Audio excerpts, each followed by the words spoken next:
Good morning, 9th class students. Already I told that some of the information about uh, agriculture, green revolution, early phase and first phase. I healed varieties of. Array, seconds butler. I healed varieties of. Seconds. I healed varieties of green revolution. A green revolution and ఏంట్రా? What is meant by green revolution? Increasing of food production. Increasing of food production is called green revolution. వీటిల్లో చాలా రకాలు ఉన్నాయి. Yellow revolution ఉంది ఒకటి, తర్వాత సెది ఇంకోటి operation aqua culture అని, ఇలాంటి చాలా రకాలైనటువంటి ఉన్నాయన్నమాట. ఈ గ్రీన్ రెవల్యూషన్లో ఫస్ట్ ఫేజ్ సెకండ్ ఫేజ్ చూసాము. And effects of the green revolution. Effects of the green revolution. See page number 68 namanta. Page number 68. The spread of HIV, not HIV. The spread of HIV and I healed varieties. I healed varieties. The I healed varieties, a large parts of the country. The never crops have led into the significant increase of the crop production in the country.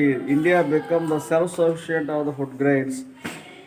So, India is the self-sufficient of food grains after the Green Revolution. Self-sufficient అంటే ఏంటి? మనకు కావాల్సినంత ఆహార పదార్థాలన్నీ కూడా మనం పండించుకుంటున్నాం. మనకు కావాల్సిన ఆహార పదార్థాలన్నీ మనం పండించుకొని మిగిలిన వాటిని ఎక్స్పోర్ట్ చేస్తున్నారు అన్నమాట. మిగిలిన వాటిని ఏం చేస్తున్నారు? ఎక్స్పోర్ట్ ఇంపోర్ట్స్ అంటే తెలుసుగా అమ్మా, అర్షిత తెలుసు, నాకు తెలిసిన ఎక్స్పోర్ట్ ఇంపోర్ట్స్. ఎక్స్పోర్ట్ అంటే ఏంటి, ఇంపోర్ట్ అంటే ఏంటిరా? ఎగుమతులు దిగుమతులు. ఎగుమతులు అయితే మన దేశం వాళ్ళు ఎక్స్పోర్ట్ చేసే గూడ్స్ లేవు, ఫుడ్ గ్రైన్స్ కూడా పెద్దగా ఏం లేవు. The India is imported all the goods from various countries.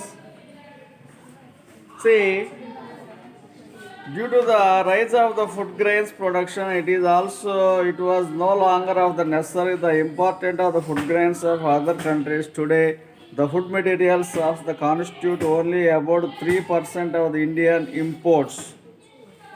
3% మాత్రమే మనము ఇంపోర్ట్స్ అంటే ఫుడ్ గ్రైన్స్లో 3% వరకు మాత్రమే మనం ఇంపోర్ట్స్ చేసుకుంటున్నాం. ముఖ్యంగా పంచదార, గోధుమలు అండ్ వీట్ అండ్ షుగర్ ఇంపోర్టెడ్లో ఉన్నాయి. అవి కూడా ఎడిబుల్ ఆయిల్స్ అంటే వంట నూనెలు. ఎడిబుల్ ఆయిల్స్ అంటే ఏంటమ్మా? వంట నూనెలు.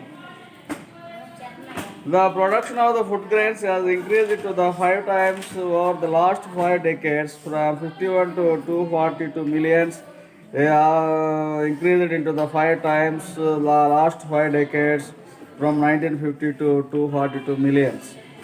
They also a large stock of the food grains built up to the government through the FCI godowns. FCI and Food Corporation of India. FCI అంటే ఫుడ్ కార్పొరేషన్ ఆఫ్ ఇండియా. మన దేశానికి సంబంధించినటువంటి ఆహార ధాన్యాలన్నింటినీ కూడా ఈ ఫుడ్ గ్రెయిన్స్ని బాగా మనం they have keep in to the buffer stock రూపంలో పెట్టుకుంటున్నారు. ఇవి ఎప్పుడు ఉపయోగపడతాయి?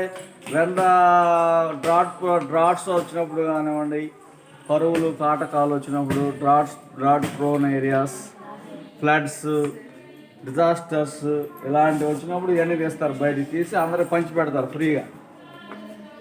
కాబట్టి also large stock of the food grains has built up the government through food corporation of India FCI that could be used into the cause of the storage can avoid through the famine like the situations into the country. The Procurement of the food grains is also used. The supply of the food grains of the increasable areas. Food procurement చేయాలి. ఈ పదం చాలా important. రీసెంట్గా ఇది బాగా వినపడుతుంది ఈ పదం ప్రొక్యూర్మెంట్. ప్రొక్యూర్మెంట్ ఏంటి అమ్మాయి భారతీయ సిమెంట్లో నువ్వు కూడా దృఢంగా ఉంటావా?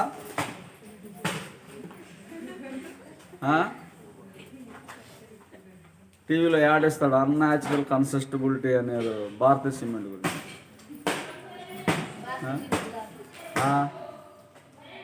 కాబట్టి ప్రొక్యూర్మెంట్ అంటే ఏంటి? అంటే ధాన్యాన్ని సేకరించడం. రీసెంట్గా ఇది చాలా ఎక్కువ వినపడుతుంది ఈ word. The procurement of the food grains is also used to the supply of the food grains increasable areas. In 1967, the total food grain stock into the government was only 9 lakh tons. By the year of 2010 and 11, it is increased to 220 lakh tons, about the 10th total food grains of the production in India. ఇప్పుడు మనకి food shortage లేదురా. ఎంత వరదలు వచ్చినా, కరువులు వచ్చినా, భూకంపాలు వచ్చినా, there is no food grain store shortage in India because of excess procurement has been done. ఎక్కువ సేకరించారు ఫుడ్ గ్రెయిన్స్. కాబట్టి ఈ food production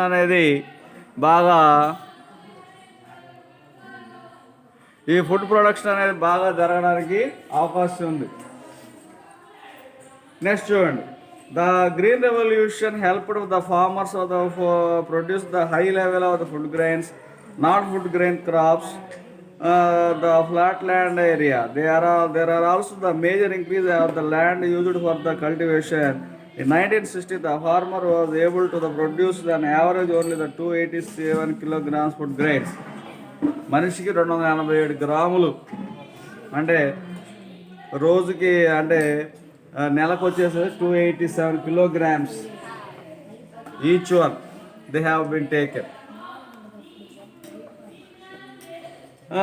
Kilograms to be the paddy without wheat of the acre of the cultivation land. Today the same farmers able to produce nearly 800 kilograms production for recent cultivable land. ఒకప్పుడు 287 కిలోగ్రాములు పండించేటువంటి వాళ్ళు ఇప్పుడు మనకి దాన్ని ఇంక్రీజబుల్ ఎంత అయింది? 800 kilograms పండిస్తున్నారు. మీరు కనుక బార్ డయాగ్రామ్ చూస్తే production of the food grains in million wheat అని ఇచ్చాడు చూడండి. 1951లో ఎంత ఉంది? 51 millions. 61, 82 millions. 71. ఇప్పుడు మనకు ఆ లెక్కలు పాత లెక్కలు అనవసరం. అప్పుడు ఏం చేశారు అనేది మనకు ప్రజెంట్ సిచ్యువేషన్ తీసుకోవాలి. Scenario, the present scenario is shown on the bar diagram. 2011, 2010 and 11 ఎంత పండించారమ్మా food grains? 242 millions. Environmental effects అని ఇచ్చాడు కృష్ణ. ఎన్విరాన్మెంటల్ ఎఫెక్ట్స్ అంటే ఏంటి? ఈ గ్రీన్ రెవల్యూషన్ వచ్చిన తర్వాత కొన్ని ప్రాబ్లమ్స్ ఎరైజ్ అయ్యాయి.